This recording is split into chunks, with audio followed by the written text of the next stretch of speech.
know you did it, lady. What are you talking about? Don't try and tuck your way out of it. I've seen your kind before. But I didn't do anything. You with your dollop hair and innocent eyes, the truth is as obvious as the nose on the end of your face. But Listen, Missy, just tell the truth and we'll all feel better. But... You'll still have to do the time, but cough it up and we'll go easy on you.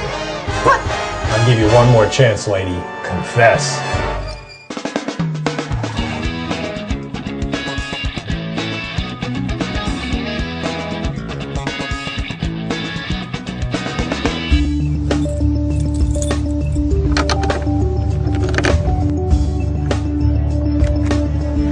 Hi, I'm Jennifer Willits, and you're watching That Catholic Show. Sometimes we do things in our lives that leave us feeling a little flat, a little broken. Fortunately, Jesus instituted the sacrament of confession to help us get going again whenever sin has brought us to a halt. Sometimes people think it's a difficult thing to do, but it's only natural to feel a little anxious before going to confession. Just like we wouldn't embark on a trip without making sure we are prepared, it's a good idea to take a look at your life before you go to confession. Even the most faithful Catholics sometimes struggle with this essential part of our spiritual journey. That's because it's human nature to cover up our sins, to rationalize them or just ignore them so they don't haunt us. This habit of putting aside our sins and not dealing with them feels like a temporary solution, but in the long run it only hurts you. There's a lot of misunderstanding and misinformation about going to confession. Many people think it's a scary thing to do, or even a useless thing to do.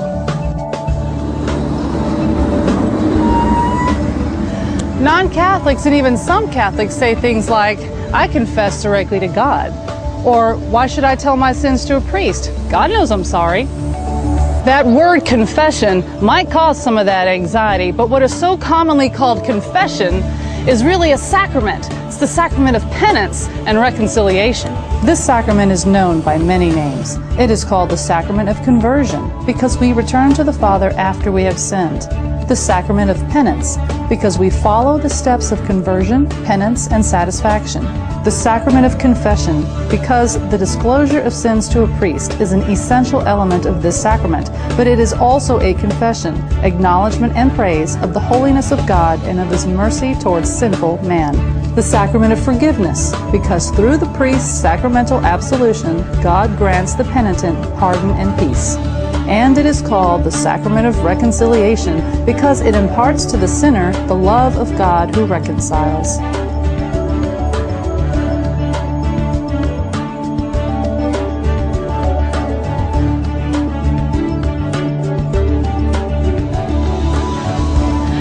We're so often afraid of this sacrament because at its very core, we have to come face to face with our own human failings, our sins.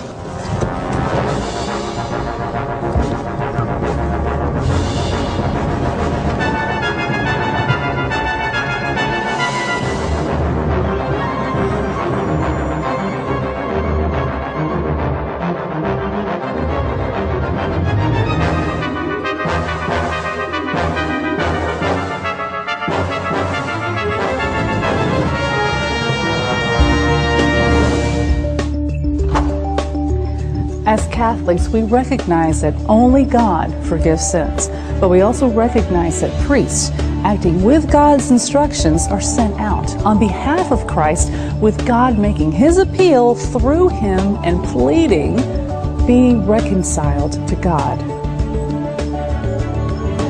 Many Catholics and non-Catholics alike have great difficulty with this concept of facing a priest, a mere man, and confessing our failings. It's humbling to be sure, but it also serves to heal the damage we have done through sin. Confession is essential to us because it gives us the opportunity to make things right with our community, as well as to make things right with God. We seek this reconciliation here with the priest.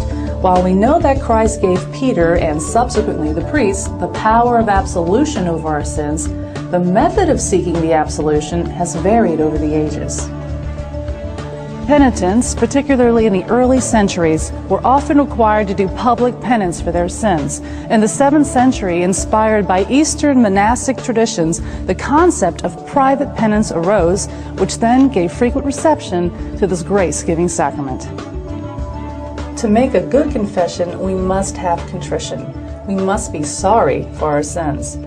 Then we openly confess them and finally express our resolve to make amends. The sacrament of penance and reconciliation forgives, heals, and reestablishes us in communion with God. It is a spiritual resurrection that passes us from death to life. I'm Jennifer Willits. Thanks for watching That Catholic Show, and I'll see you next time.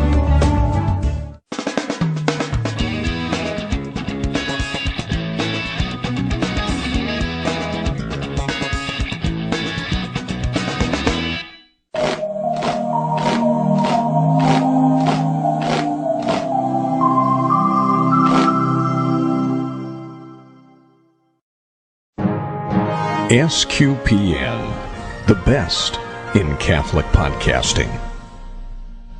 Okay, that's good, Mom. I'm coming.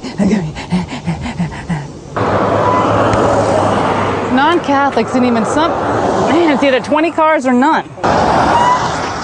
Non-Catholics and even some Catholics say,